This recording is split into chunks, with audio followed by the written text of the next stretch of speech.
Welcome back again to my channel. For today's video, I will cook beef broccoli. Ayan. At ito na yung mga ingredients nakahanda na, guys. So, we have here the minced garlic in water because naaraw fresh garlic kami. So, gagamitin ko tong minced garlic, prepared minced garlic. And then I have here cut white onions.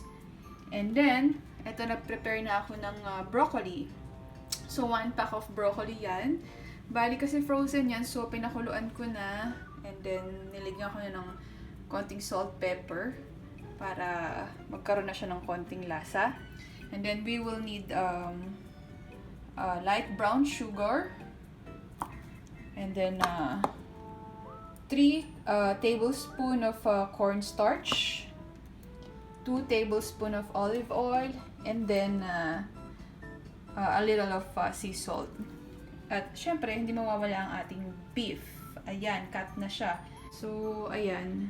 So far, and then, ito nga pala, we need the half cup of soy sauce. Pero dahil naubusan ako ng soy sauce, ayan na lang. Almost, bali, ito, 1/3 cup na lang.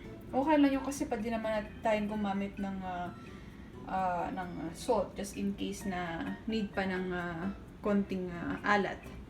Ayan. And then, syempre, water, guys. Okay. Let's start, guys!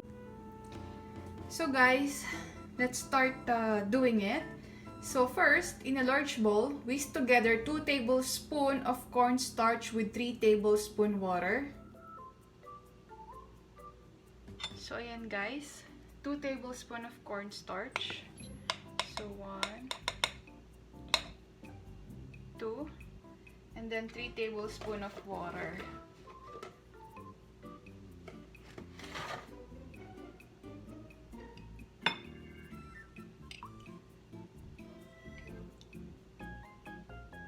Okay, so whisk it.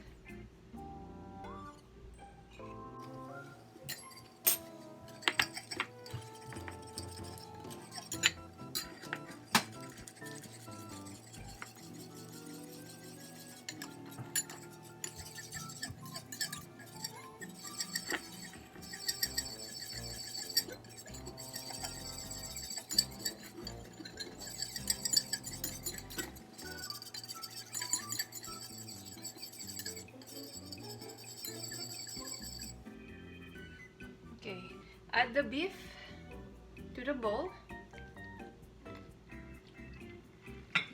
and then toss it to combine.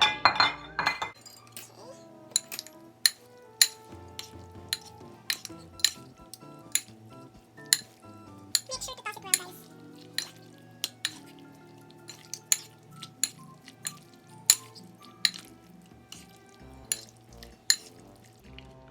Once it's done, set it aside.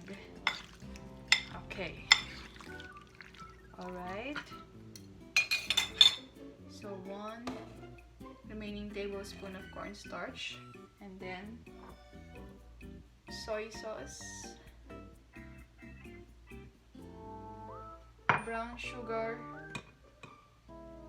just 2 tablespoons of brown sugar, guys.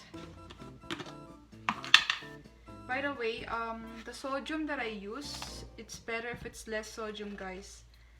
So, 2 tablespoons of sugar, light brown sugar.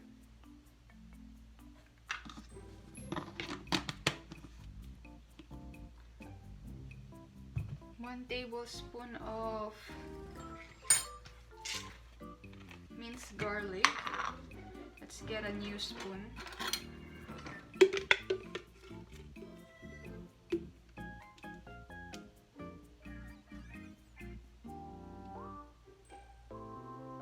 Then if you have ginger, better to put 2 teaspoons of ginger.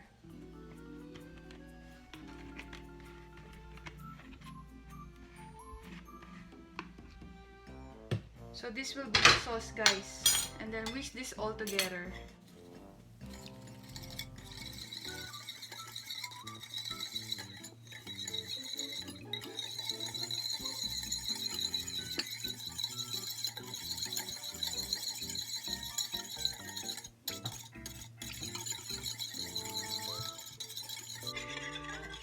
After this, set the sauce aside. Okay, guys, heat a large nonstick saute pan over medium heat. Saute pan or a pot. Okay, and then add 1 tablespoon of vegetable oil.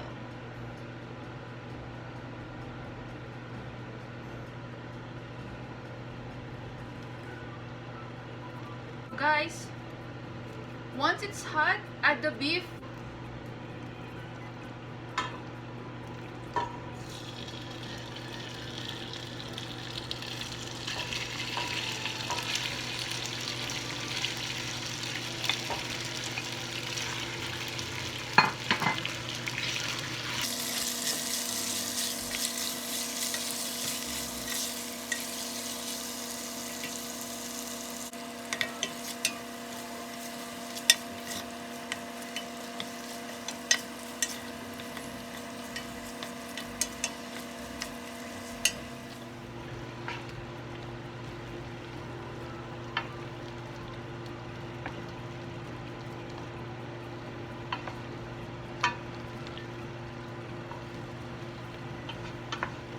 Guys, stir the beef constantly until it's cooked through.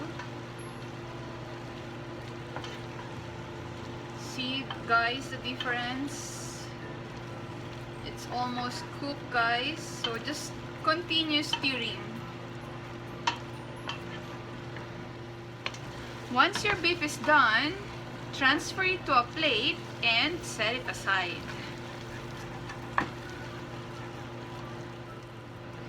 Add the remaining 1 tablespoon of vegetable oil. And then cook your onion.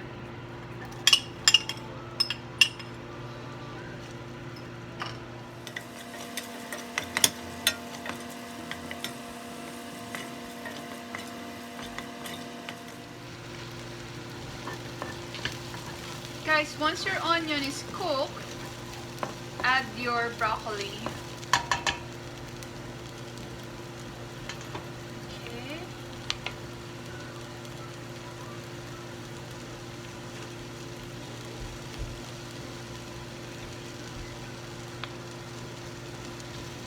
So add the broccoli now.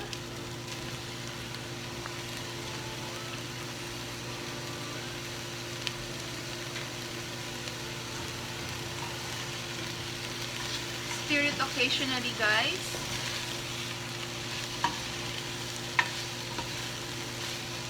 Until your broccoli is tender.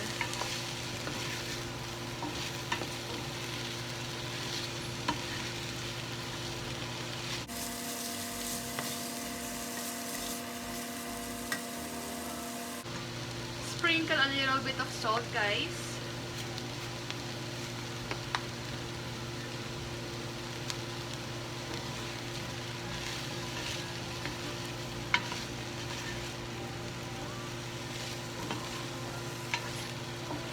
Let it cook 2 to 4 minutes.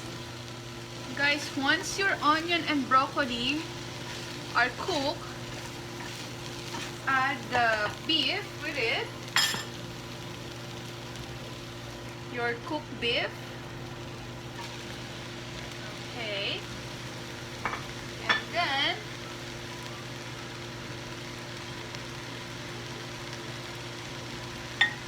add the prepared sauce. Let's stir it a little bit first before adding it. Okay. This recipe is much better if you have a ginger. And then, guys, just stir this together. Okay. Smells so good.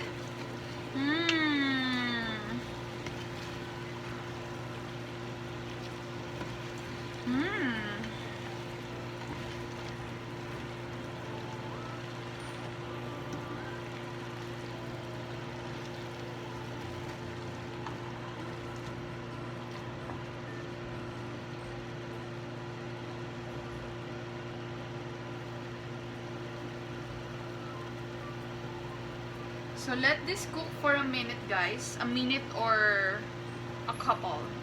A minute or a couple.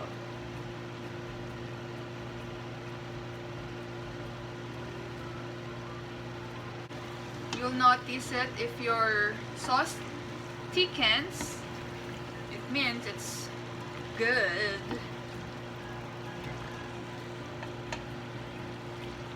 Guys, this is good to serve in rice or noodles.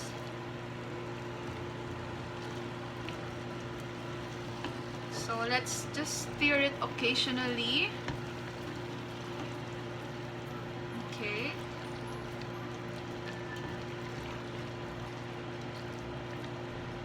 Let's leave it for 1 to 2 minutes.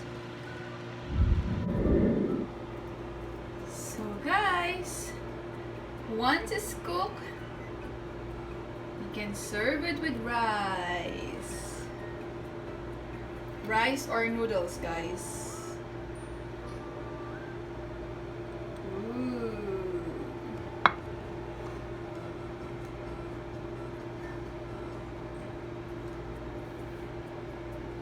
Try this recipe, guys. Bon appetit!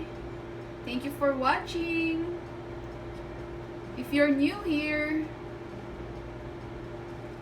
please consider to subscribe. Don't forget to like and to subscribe, guys. Thank you.